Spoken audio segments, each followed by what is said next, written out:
Merhaba gençler. Ağırdan olarak başlamayı düşünüyorum. Şu ana kadar nelerden bahsettik? Hücre organelleri, çekirdek, özellikle de hücre siklusu dediğimiz evrelerden bahsettik. Şimdi artık yavaş yavaş devam edelim. Hücre hasarı, hücre ölümü ve adaptasyonları diye bir başlık atalım. Bugünkü konumuz aslında apoptoz olarak geçiyor. Apoptoz hücrenin programlı olarak ölümü, öldürülmesi, hücrenin intiharı veya nasıl hücre büyüyeceği zaman bunları kendisi kontrol edebiliyorsa, bununla ilgili enzimler söz konusuysa, hücrenin ölümü için de böyle bir durum söz konusu. Hani dışarıdan uyarın gelir ve gelen uyarıya siz bir tepki verirsiniz demiştik. İşte bu şu ana kadar mitoza gideyim mi, devam edeyim mi, hücre siklusunda G1'de protein miktarını arttırayım mı gibi ifadelerdi. Aynı dış uyaranlar sizi ölüme de sürükleyebiliyor. Yani artık dışarıdan gelen olaylar sizi yaşamanızı zorluyor ve diyorsunuz ki artık yaşayamayız. Ve bu impulslar hücrenin ölümüne sebep oluyor. Konumuz apoptozis ama oraya girmeden önce şunları anlatmanın size faydalı olacağını düşünüyorum. Ya tamam, hücre intihara gidecek de intihara gitmeden önce, hücre ölmeden önce ne yapıyor? Biraz önceki dersimizi hatırlayacak olursanız her şey güllük gülistanlıktı. Besinler vardı, oksijen vardı, dışarıdan büyüme faktörleri geliyordu, bahar olmuştu ve biz çoğalalım, yeni hücreler meydana getirelim demiştik. Bunlar güzel faktörlerdi. Büyüme faktörleri olarak, trofik faktörleri olarak ifade etmiştik. Peki bunun tersi söz konusu mu? Evet, sizin hayatınızı zorlaştıran olaylardan bahsedeceğiz biraz. Bu anlamda da şu an anlatacağım ders patoloji dersinin ilk bölümü. Yani patoloji komitesine girdiğinizde buraları yine ayrıntılı bir şekilde göreceksiniz. Ama hücrenin neden ölüme gittiğini anlamamız için buraları kısaca bir değinmemiz lazım. Amacım patolojinin işini yapmak değil, sadece sizlere fikir edindirmek. Bu anlamda bazı kavramlar, etiyoloji, patogenez, hücresel cevap nasıl oluşuyor, hücre ölüm şekilleri neler, hücre neden hasara gidiyor veya hipertrofi, hiperplazi gibi bazı kavramlarımız var. Hücrenin vermiş olduğu tepkiler, bunlara bakacağız. Ölüm tipleri, çok kabaca nekrozdan bahsedip apoptozis ile dersimizi bitireceğiz. Bu bugün ve gelecek haftaki derslerimizi kapsayacak. Şöyle bir yavaş yavaş giriş yapalım. Dedik ya, patolojinin ilk konusudur bunlar. Bu konu yine size anlatılacak. Hastalık nedir bilgisinin cevabı patoloji ana bilim dalı. Belirtileri, semptomları, bunları araştırıyor, bunları inceliyor. Ama biz şunlara da dikkat ediyoruz. İlk sorduğumuz sorular arasındadır. Ya sen niye oluştun? Hastalık neden gelişti? Bu anlamda da etiyoloji kavramı karşımıza çıkıyor. Genetik faktörler mi, çevresel faktörler mi? Bu hastalığın gelişme sebepleri nelerdir? Bunları bilmemiz lazım. Çünkü siz sebepleri ortadan kaldırmadan, problemleri çözmeden iyileştiremezsiniz. Veya nasıl gelişiyor sorusunun diğer cevabıdır patolojide. Patogenez dediğimiz bir ifade. Evet, genetik faktörlerden kaynaklı olduğunu anladık. Etiyolojisini biliyoruz ama bu hastalığın gelişmesi için patogeneze nasıl bir gelişim süreci işlediğine ihtiyacımız var. Bunları söyledikten sonra bizim ısrarla üzerinde durduğumuz bir kavram var. Denge. Hücreler kendi iç kararlı denge ortamlarını korumak istiyorlar ve bu dar bir fizyolojik sınır içerisinde. Bu dengeyi bozarsanız, fizyolojik streslerle veya patolojik uyaranlarla bu dengeyi bozarsanız hücrenin adapte olmasını beklersiniz. Tabii bu stres veya patolojik uyaranın farklı durumları var. Şiddeti var, süresi var, adaptasyon kabiliyetleriniz var. Adapte olduğunuz sürece zaten sıkıntı yok. Hayata devam ediyorsunuz. Ama adapte olamazsanız hücre hasara gidiyor. Uyum sağlama kapasitesini aştığınız zaman, stres hücreye zarar verecek dereceye ulaştığı zaman hücrede hasar meydana gelir. Hücrenin verdiği tepki iki şekilde olabilir. Bu hasara ya geri dönüşlü tepki verebilir ya da geri dönüşsüz. Reversible tepkiden kastımız şu: dışarıda bir olay var. Ben bununla alakalı bir değişiklik yaptım hücrenin içerisinde. Ama bunu ortadan kaldırırsanız, stres faktörlerini ortadan kaldırırsanız yeniden eski halime dönebilirim diyor.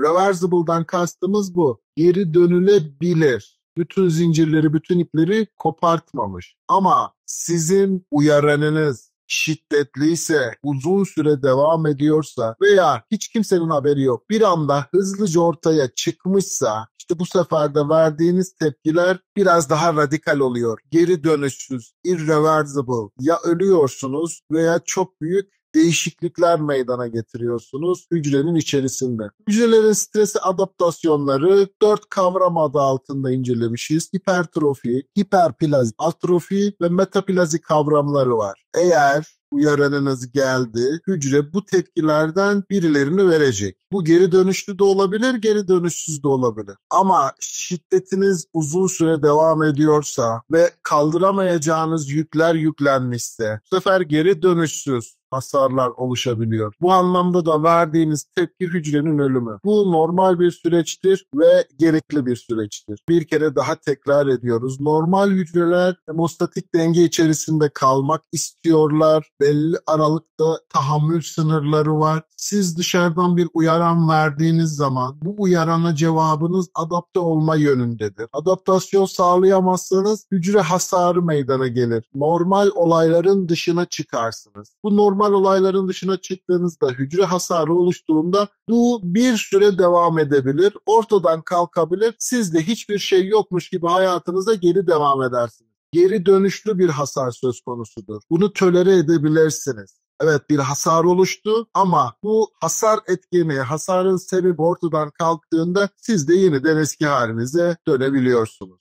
Geri dönüşüden kastımız bu. Peki bunu tolere edemiyorsunuz. Artık kaldıramayacağınız yükler söz konusu. Şiddetli veya uzun süreli hücresel hasarı geri dönüşsüz olarak tepkiler veriyor. Yani nekroza gidiyor veya apoptoza gidiyor. Bunların ikisi de hücre ölümü diye ifade edebiliriz. Biz nekrozla ilgilenmeyeceğiz. Patoloji size dediğim gibi bunları ayrıntılı olarak anlatacak. Müfredatımıza apoptozu koymuşuz. Bu anlamda bizi apoptoza götüren sebepler neler? Bunları anlamaya çalışacağız. Şuraya bir örnekle bakalım. Bu nekrotik bir yapıya örnek ama mantık benzer diyebiliriz. Her şey yolunda gidiyor. Mikroskopik görüntüleri tanımanıza gerek yok. Şu an sizden sadece hani şu bulmacalarda çıkıyordu ya 7 farkı bulun ifadeleri. Sizden 7 farkı isteyeceğim. Bakın ortada boş kanallar var, lümenler var. Onun etrafında yuvarlak çekirdekler, hücrelerin çekirdekleri belirli düzenli bir dizilim göstermişler. Tamam, A resmini anladık. Ortada lümenlerimiz var ve etrafında hücreler dairesel dizilmişler. Basitçe bir kanal oluşturmuşlar. Biliyoruz ki hücrelerin yaşayabilmesi için beslenmeye ihtiyacımız var. Siz burada kan damarlarını keserseniz, kan akışını yavaşlatır veya ortadan kaldırırsanız bu sefer hücreler şu tepkiyi veriyorlar. B resminde verilen ya ben yavaş yavaş lümenimi kaybediyorum. Bazı hücreler koyu kırmızı asidofilik dediğimiz şekil alıyorlar. Yani buradaki tek sebep kan akışını azalttınız veya ortadan kaldırdınız. Siz buna iskemi diyorsunuz. İskemik durumda birinci şekille ikinci şekil arasına baktığınızda tübüler yapıların tüp şeklindeki, kanal şeklindeki yapıların bozulduğunu görebiliyorsunuz. Tabi burada hikayemiz neydi? Bunun belli bir süre olmasını bekliyoruz. Yani kan akımını kestiniz, tamam bir süre tahammül edebilirsiniz buna. Ortama oksijen vermiyorsunuz, glikoz vermiyorsunuz, atıklarını uzaklaştırmıyorsunuz. Tahammül sınırlarınız içerisinde B resmindeki hücreler yeniden eski halini alabiliyor. Kan akımı azaldı. Buna belli bir süre tahammül ettiniz ama siz ortadan kaldırırsanız yani tamam aramızda bir kavga oldu ama bunu yok sayabiliriz deyip dokular yeniden eski hallerine dönüp hayatlarına devam edebiliyorlar. Reversible'dan, geri dönüşlü tepkiden kastımız bu. Ama bu devam ediyor. Yani kanı kesmeye devam ediyorsun. Kan akışı yok. Dolayısıyla hücrelerin tahammül sınırlarının çok ötesine gittin. Bakın şuradaki C'deki şekille bakarsanız artık daha ne tübüler yapıdan bahsedebiliyoruz, ne lümenden bahsedebiliyoruz. Düzenli bir şey yok. Karmaşık alanlarmış gibi gözüküyor. Buradaki verdiğiniz tepki de artık geri dönüşsüz, irreversible dediğiniz hücre ölümleriyle sonuçlanan bir tepki şekli olarak karşımıza geliyor. Size bir tanesini söyledik şu an için. Dedik ki kan akımını azaltırsanız. Peki bu hasarın başka sebepleri neler olabilir? Birincisi oksijen eksikliğiydi. İkincisi kimyasal etmenler. Kimyasal etmenlerden kastım doğada bildiğiniz kimyasal elementlerden, moleküllerden, organik, inorganik ilaçlardan aklınıza her ne geliyorsa bu kapsama giriyor. Biyolojik etmenlere biz enfeksiyon etmenleri diyoruz. Yani sizin virüsler, bakteriler, mantarlar diye ifade edebileceğiniz kavramlar. Bunların hepsi sizin tepki vermenize sebep oluyor. Yani en basit şunu hatırlayabilirsiniz. Banyoda uzun süre kaldınız, denizde uzun süre kaldınız. Vücudumuzun suya ihtiyacı var. Su faydalı bir şey ama uzun süre devam ettiğinde suya bile tepki oluşabiliyor. En basitinden ellerimiz buruş buruş oluyordu. Hatırladık mı? İşte bu anlamda kimyasal etmenler, biyolojik etmenler bizim stres faktörlerimiz arasında, hücrenin hasarına sebep olan faktörler arasında. Başka neler var? Sizin kendiniz. Vücudunuzda var olan bağışıklık sistemi, dolaşım sisteminizde dolanan, kan damarları içerisinde dolanan kan hücreleri, bağışıklık hücreleri veya lökositler dediğimiz hücre grubu buna sebep olabiliyorlar. Hani adam kendi kendini yedi diyoruz ya, aynen bu ifade bağışıklık sistemi hücreleri vücudun kendi bileşenlerine saldırıyorlar. Yani bir başka stres sebebi de sizin kendinizsiniz. Bir de size miras kalan durumlar var. Sizin elinizde olmasa bile annenizden, babanız, dedenizden veya ninelerinizden size miras kalan genetik faktörler de sizde hasar oluşturabiliyor. Bunun için çok fazla da bir seçeneğiniz yok. Ama kontrol edebileceğiniz ne? Beslenme. Ham madde girişi. Bunu kontrol edebilirsiniz. Bunu kontrol ettiğiniz sürece hasarın oluşmasını azaltabilirsiniz. Fiziksel etmenler. Fiziksel etmenlerden kastımız basınç, travma, ısı, sıcaklık gibi konular fiziksel etmen içerisinde. Bunları da tolere edebildiğiniz kadar yaşayabilirsiniz. Zor olan kısım şu, doğal bir süreç olan, hani hücreler doğar, büyür ve nihayetinde ölür dedik ya, bu sürecin bir ifadesi olan yaşlanmaya da tepkileriniz olabiliyor. Yaşlanma durumunda da hasar meydana geliyor. Belli bir süre sonra yürüyemiyorsunuz, merdiven çıkamıyorsunuz, oksijenli solunum miktarınız azalıyor, protein sentezi miktarınız azalıyor. Dışarıdan gelen faktörlere karşı, yukarıda saydığımız 7 etkene karşı daha hassas veya toleriniz daha sınırlı olabiliyor. Hani eskiden daha sakin iken yaşlandıktan sonra daha da agresifleşebiliyorsunuz. Bu hücre için bahsediyorum bunları da. Neler oluyormuş? Hücre ölümünün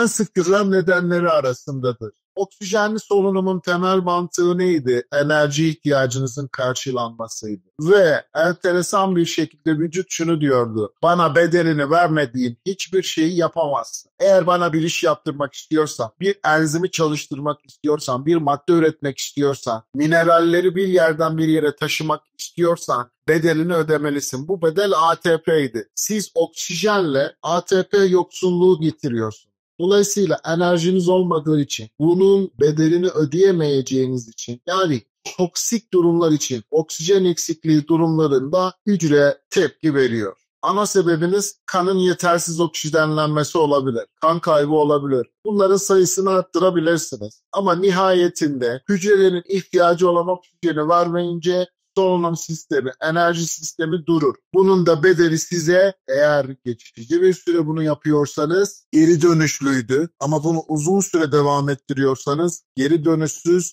Kimyasal etmenlerden bahsettik. Hani vücudumuzun ihtiyacı vardı, her zaman kullanıyoruz. Şeker, tuz, oksijen, bunlar var olan şeyler. Bunların süresini, dozunu, miktarını azaltıp arttırmanız da hücresel hasara sebep olacak. Örneğin atıyorum, neye ihtiyacınız var? Baklava yemeye ihtiyacınız var. Eğer siz bunu 2 kilograma, 3 kilograma çıkartırsanız, vücudunuzda aşırı şeker olursa, bunun aynısı tuz için de geçerli. Yine miktarları atıyorum, bir çay kaşığı tuz almanız lazım günlük. Eğer bunu almıyorsanız, veya bunun aynısı oksijen için geçerli. Yani yüksek parsiyel basınç diye fizyoloji bunu size özellikle anlatacak. Bu maddelerin hepsi toksik olabiliyor. Kimyasal etmenlerden kastım şu. Peki şeker veya tuz olayı nasıl etkiliyordu? Biraz önce suya örnek vermiştik. Ozmotik basıncı bozuyor diye. İşte şeker veya tuzlar bu ozmotik basıncı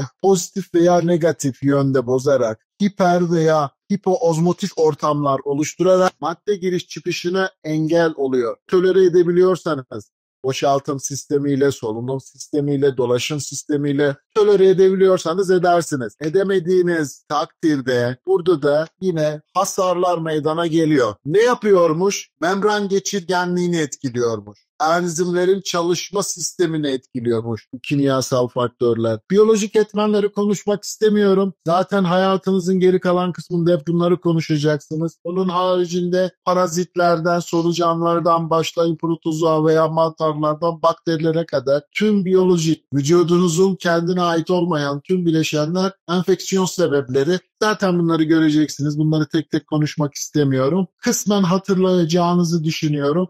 Arıza sizin kendiniz dedik. Bağışıklık sistemi eğer kendi hücrelerine zarar veriyorsa, kendi dokusunu ortadan kaldırıyorsa işte bunlar da hücrede hasara sebep oluyor. Kısmen hatırlayacağınızı düşünüyorum. Bazı otoimmün hastalıklar vardı. Lenfositler gidip hücrelerden bazılarını yok ediyorlardı. Dokulardan bazılarını yok ediyorlardı. Hatırlayacak olursanız diyabetin tip 1'i bu şekildeydi. Beta hücrelerini yok ediyorlardı. Veya sinirlerde akson oluşturan bölümler vardı. Şivan hücreleri veya oligodendrositler. Bunları yok edebiliyorlar. Bunların birikimi otoimmün hastalıklar dediğimiz hastalıklara sebep oluyor. Bir başkası da alerjik. Alerji reaksiyonları da yine hücrelerin aşırı tepki vermesine, bu uzun süre devam ederse hasar oluşturmasına neden olabiliyor. Ne demiştik? Mutasyonlar. Bunu artık ilkokuldan itibaren hepimiz duyduk. Kromozomların veya tek bir bazın, hani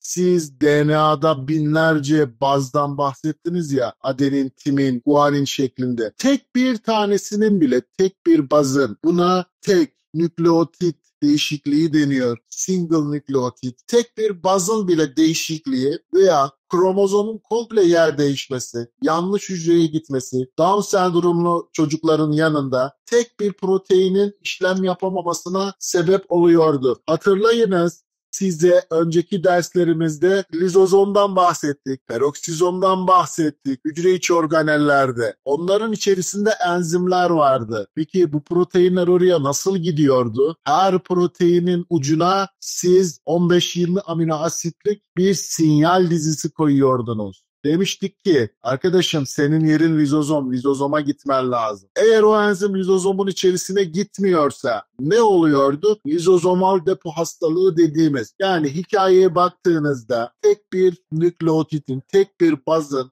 mutasyonu bizlerde hastalıklara, kusurlara, hücrelerin cevap vermesine sebep oluyor. Bakalım başka hangi faktörlerimiz var? Beslenmeyi söylemeye gerek yok. Yediğimiz, içtiğimiz suya kadar her şey hücrelerde, organizmanın kendisinde hasar meydana getiriyor. Her şeyi miktarınca, kararınca ve doğru besinleri almak lazım. Size bu saatten sonra beslenmeye dikkat edin falan dememe gerek yok. Fazlası da hücrede hasar meydana getiriyor, azı da. Lütfen gerekli olduğu kadar alın. Fiziksel travmalar, sıcaklık, soğuk, radyasyon, elektrik veya basınç gibi sebeplerde fiziksel etmenler kapsamında hücrelerin tepki vermesine sebep oluyor. Yaşlanma dedik. Hücreler normal şartlar altında bunların hepsine, şu saydığımız 7 maddenin hepsine tepki veriyorlar ve belli aralıkta tahammül edebiliyorlar. Yaşlılıkla birlikte madde birikimi artıyordu. Lipofuksin diye, yaşlılık pigmenti diye bir maddeden bahsettik size. Hücre içi vezikülleri anlatırken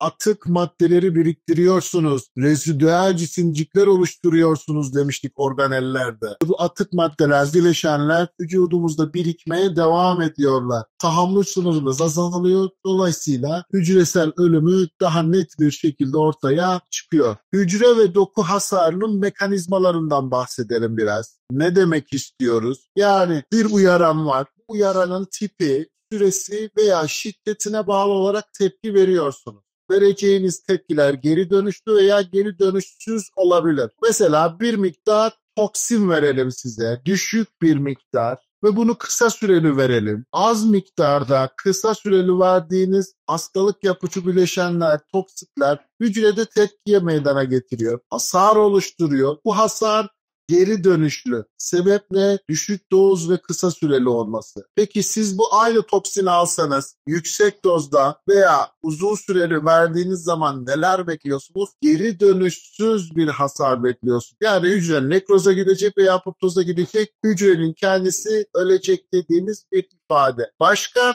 uyaranların haricinde sizin kendiniz önemli. Hücrenin kendisi, hücrenin tipi, kas hücresi mi, nöron mu, salgı hücresi mi? Hücrenin tipi bu konuda önem arz ediyor. Buna göre bir adaptasyon, dayanabilme sınırı kabiliyeti var. Kıkırdak hücrelerinin tepki vermesiyle kan hücrelerinin tepki vermesi birbirinin aynı değil. En basitten şunu söyleyelim. Kan devamlı bir sıvı plazmanın içerisinde hareket ediyor ve bütün bileşenler sınırsız bir şekilde elinin altında. Kıkırdak için öyle bir durum var mı? Hayır. Kıkırdak dokuda tam tersine. Hatırlayacak olursanız kan damarı olmayan bir dokuydu bu. Lise bilgilerinizden hatırlamanızı istiyorum.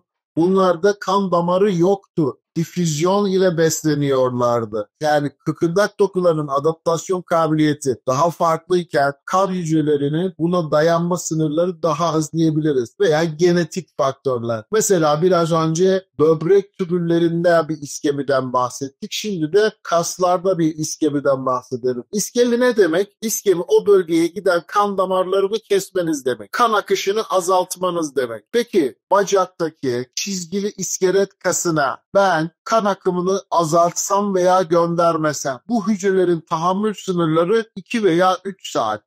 Yani aynı hücre aynı sisteme maruz kalıyor ama kalp kası hücreleri buna 20 dakika dayanabiliyorlar. 20 dakikadan sonra geri dönüşsüz, irreversible hasarlar meydana geliyor. Uyaranın etkilediği hücre veya doku grubunun sınırları dediğimiz bileşen bu. Hasar hücrede farklı birçok biyokimyasal yani enzimatik reaksiyonları etkileyebilir, ara ürünleri etkileyebilir, DNA'da hasar oluşturabilir, membranda hasar oluşturabilir. Bunlardan bir tanesine biz oksijen veya elektron diyelim. Şu sizin atomda bildiğiniz elektron, proton, nötron ifadeleri vardı ya. Tam olarak bundan bahsediyorum. Özel durumlarda bu elektron miktarı artabilecek.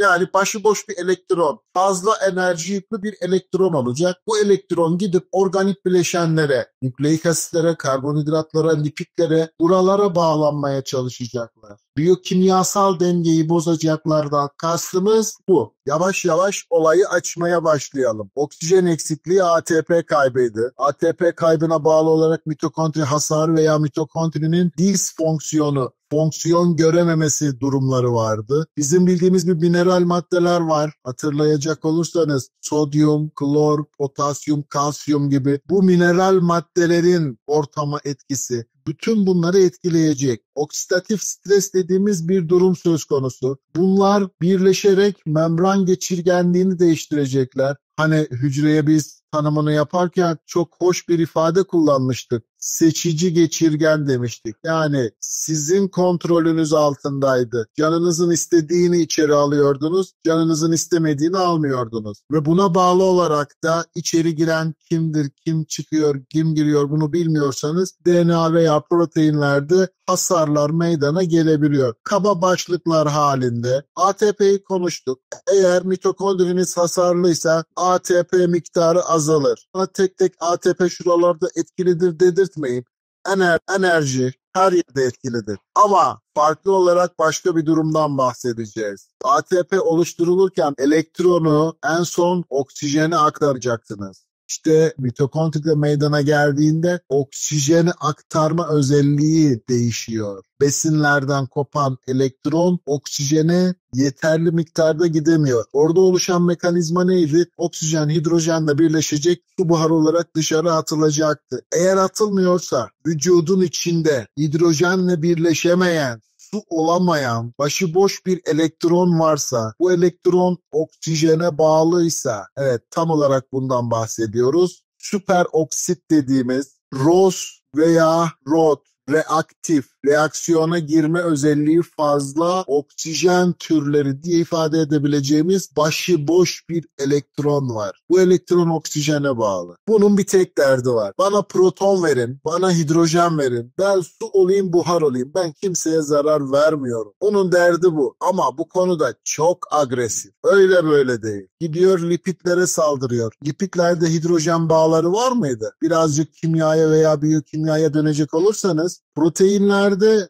hidrojen bağı var mı? Primer, sekonder ve tersiyer yapılarından bahsettik. Burada hidrojen bağları var. Nükleik asitlerde hidrojen bağı var mı? Benim hatırladığım kadarıyla timin, adenin, guanin, sitozin arasında ikili ve üçlü hidrojen bağları vardı. İşte bu oksijen, başıboş elektron o kadar agresif davranıyor ki hiçbir şeye tahammülü yok. Diyor ki bana hidrojen verin, bana hidrojen verin. Bu anlamda da lipidlere, proteinlere, karbonhidratlara veya nükleik asitlere saldırıyor. Evet, siz derdinizi sadece enerji yok diye zannediyordunuz ama hikaye orada bitmiyor. Tüm yapısal bileşenleriniz zarar görüyor. Sebep bir enerji, bir elektron var. Bu elektron oksijene aktarılmış durumda. Süper oksit veya oksidatif stres dediğimiz mekanizma kısmen bu şekilde işliyor. Peki minerallere gelelim. Bir aksiyon potansiyeli veya hücre membran potansiyeli diye bir şeylerden bahsettik. Ve orada sodyum, potasyum, kalsiyum gibi iyonlardan bahsettik. Kalsiyum benim için çok özel bir bileşen. Hemen hemen tüm reaksiyonları başlatıyor veya durduruyor. Mutlaka bir yerde görev alıyor. Ben kalsiyumu başıboş istemiyorum. Hücrenin içerisinde başıboş istemiyorum. Ben kalsiyumu özel alanlarda depolamak zorundayım. Hatırlayınız, bu anlamda da size bir organel tahsis ettik. Alın size komple bir organel. Düz endoplazmik retikulumu alın. İçerisine kalsiyum doldurun ama kalsiyum hücrenin içerisinde olmasın. Bu organelin içerisinde olsun. Hücrenin içerisinde kalsiyum varsa burada dursun. Yoksa sitoplazmada durmasın. Hücreler arası boşluğa, ekstraselüler alana kalsiyumu göndermenizi istiyoruz. Neden? Birçok enzimin aktivasyonu kalsiyumla gerçekleşecek. Bunu unutmuyoruz. Mitokondrinin membran geçirgenliğini etkileyecek kalsiyum. ATP kaybı meydana getiriyordu. Oksijenler çıldırıp her yere saldırmaya başlıyordu. Yani mitokondrinin içinde bulunması gereken bileşenlerin orada durması lazım. Buna da etken kalsiyum. Kalsiyumu biz hücrenin içerisinde ya endoplazmik retikulumda tutacağız ya da size diyeceğiz ki kalsiyumu hücre dışına gönder. Hücre içerisinde kalırsa konsantrasyonuna bağlı olarak birçok enzimi aktive edecek. Bu dersin konularından bir tanesi, ona vurgu yapalım. İşte bu kalsiyum hücrenin ölümüne sebep olacak. Şu ana kadar size yıkıcı enzim olarak lizozomal enzimlerden bahsettim. Orada da bazı sorular gelmişti. Hocam hücre nasıl parçalanıyor, hücre nasıl sindiriliyor? Bu lizozomal enzimleri siz asitik pH'da aktive ediyorsunuz.